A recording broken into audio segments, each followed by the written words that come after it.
Hi everybody, welcome back to Fish the Mark. Apologize, I've been a little lax in getting videos out the last few months.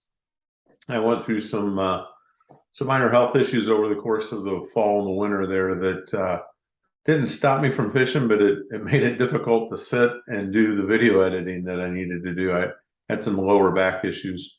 Hopefully I'm on target for those to be taken care of.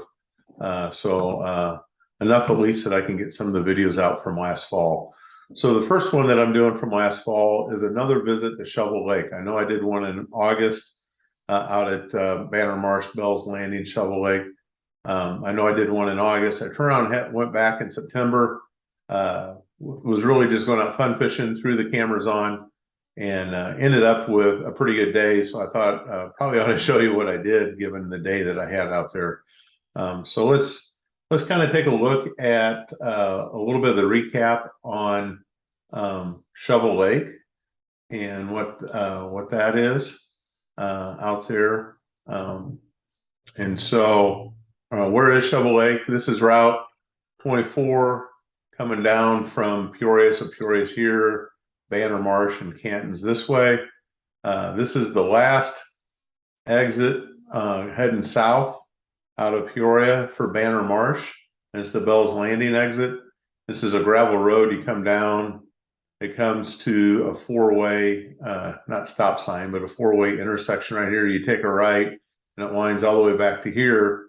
And the Shovel Lake actually includes this, all of this down here, all the way here, all the way here. And then there's canals that you can take that work your way back into a bunch of this over here as well.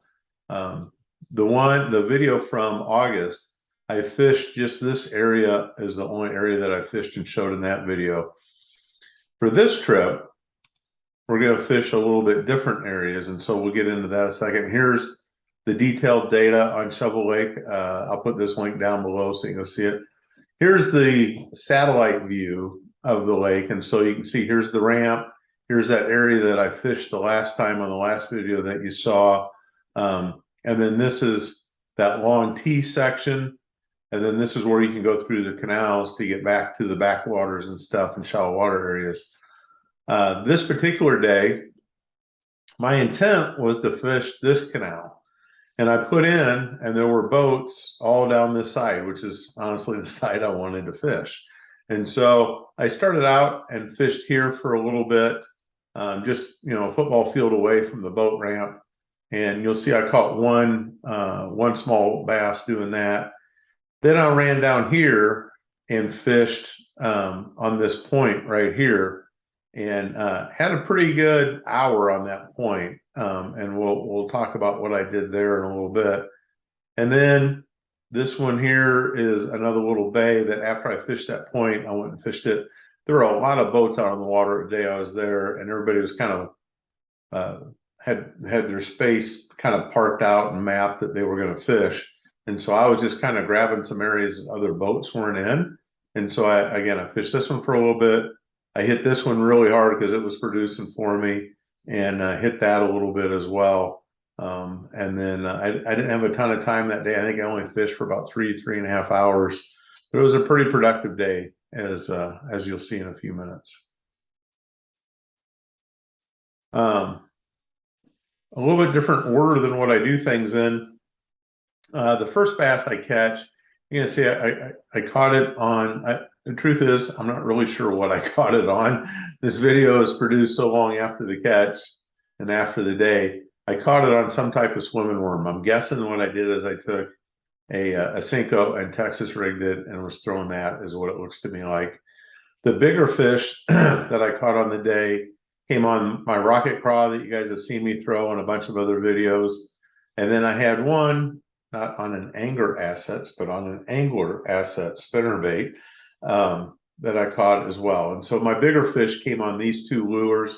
And so we'll talk a little bit about these as we go through the video, the fish catches and what I was doing when I was throwing these. So let's go out and take a look. Let's go out and take a look at those fish catches and let you know what I was doing and how it worked. The fish catches, the first fish catch came from right here. It's about 100 yards down from the boat ramp. My intention this day was to fish this canal, but there were a variety of boats throughout the canal during the day. There's actually quite a few boats around the lake. So I chose really just to fish this for a little bit, and then decided that I didn't want to play Ring Around the Rosie there, so I thought I'd go try some other spots in the lake. And that's how I ended up down here. So let's take a look at the fish catch from this first spot. Just caught one small bass here. Like I said, I only had about 3 hours of fishing time, so I didn't want to waste a lot of time. So when I got here, I started throwing a Texas rig Cinco and just bringing it through the weeds, and picked up this short bass here. Gave me a little confidence for the day that there were going to be some fish bites going on, but I didn't really feel like I was in a spot where there was going to be big fish, nor did I feel like I was doing something that was going to catch big fish. So I moved from here down to this point down here. This point has always looked awesome to me. This is what that point looks like. You can see it's got some down trees on it. There's some underwater down trees. There's also a lot of siltation right along the shore here that's created a ledge. So it's real shallow for the first 5 or 6 feet from shore, and then it drops off, and it drops off pretty quickly to 10, 15, 20 feet pretty fast from there. So what I was doing here, how I started fishing this, is throwing that rocket craw with a 1/4 ounce tungsten weight on it, throwing it up there on that shelf, and then dropping it off the shelf. And so I got a hit here, set the hook. I've watched this video enough times. I cannot figure out how I missed that fish. It just totally came unbuttoned. So I take a few minutes here to fix the rocket craw, get it positioned back, and I cast right back up in that same spot. And a lot of people say, if the fish felt the hook, it's probably not going to hit again. Well, I felt like that fish should have felt the hook. You saw my rod bend over with it. But I threw right back up in the same spot. Worked it a couple times. Got a hit. Didn't believe it was a hit. So now I'm really watching the line, feeling the pressure. And then the fish tightened the line up so much I couldn't get a long range hook set on him, but got a good enough hook set in him. And this fish ends up being right around 20 inches long. And by the way, I went to lip him and the hook was right where I wanted to grab the hook. So I ended up just swinging him over with the line. It's not the prettiest swing over you're ever going to see of getting a fish in the boat, but it worked out. So about 20 inches, probably a 4.5 pound bass. So it was a nice start, telling me that the good ones were running that day and that I had a chance of turning it into a decent day. I only had about 3 hours to fish this day. So I just went down there to kind of have fun. I went ahead and threw the cameras on in case I caught something.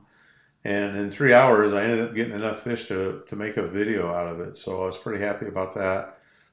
So this is the first decent one of the day. Nice 4.5 pounder.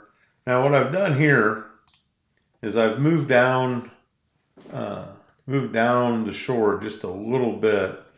So I was on this point, caught that one right off of here. Now I've moved down to right in through here is where I'm at now. I'm still throwing that rocket craw, Texas rig, 1/4 ounce tungsten weight.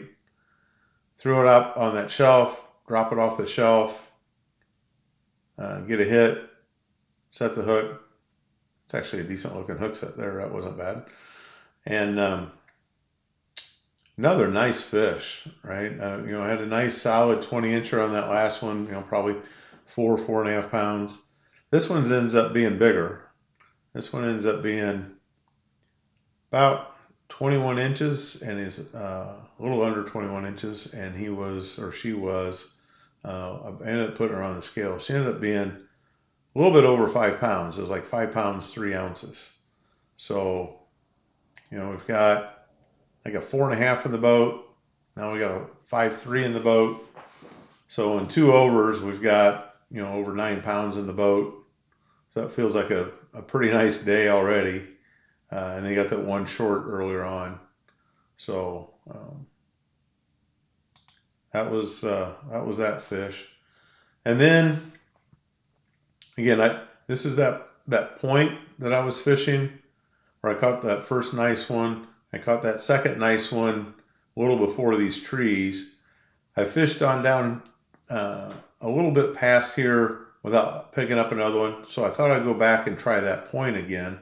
So I turned around and throwing that rocket craw still, and I see bass chasing bait fish up and through here.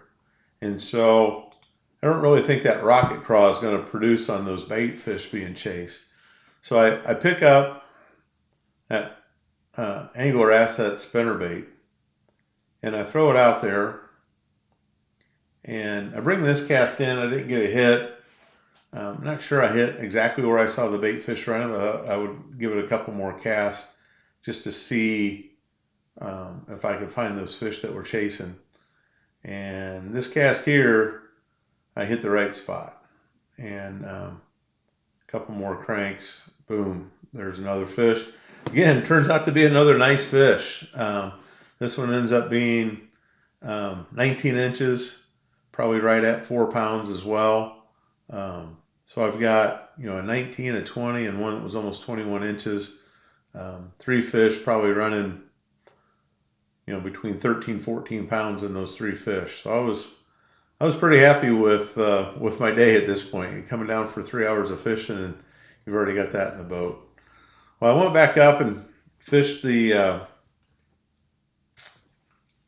point again for a little bit and didn't get anything. So I moved over to here to fish this bay. I fished this point, fished this bay, and came out and fished this point before I had to call it a day. And back in here, it's shallow, a lot of weeds. So I started throwing that Cinco again, and picked up another short bass. This one's funny. He hit it and just ran like crazy out to the deeper water. I had a hard time catching up to him, but finally caught up to him and got him in the boat. And so now, even though I'm supposed to be heading back, I just couldn't go back yet. So I went back to where I caught that one on the spinnerbait and threw the Cinco through there, and picked up one more bass, another short bass. This one's a little bigger than the other Cinco bass, but picked up another short bass. Give me 6 on the day in 3 hours, 3 shorts, and 3 overs. So feels like a pretty good 3 hours out at Banner, Shovel Lake. Got to dissect another area of the lake with that point and learn that point better. So I was pretty happy with learning that and sharing some of that information with you. This day that I fished was September 5th, so it was a little more than a month before they closed the lake for duck hunting. But it was a good day out there. I enjoyed it. Hope you appreciate the videos. Apologize for not getting some of these out from the fall. I just had some back issues that made it painful to sit down and do the video editing. I'm hoping I got some of that behind me. We got this video coming out, and then I should have a couple more videos coming out here in the next few weeks. One of them will be about some tournaments that I did in the fall after this particular day of fishing. And then one of them will be on getting started this year in 23 and some of the first fish catches of 2023. So those should be coming out hopefully in the next few weeks as well. I appreciate everybody being patient while I wasn't getting videos out. Hopefully I can get some more videos out here in the near future. And also appreciate everybody hitting the subscribe button. It really helps the channel if you hit the subscribe button. So please hit the subscribe button and provide any feedback on what you'd like to see me do in the channel or what you think of fishing at Bell's Landing. Thanks. Good luck in 2023.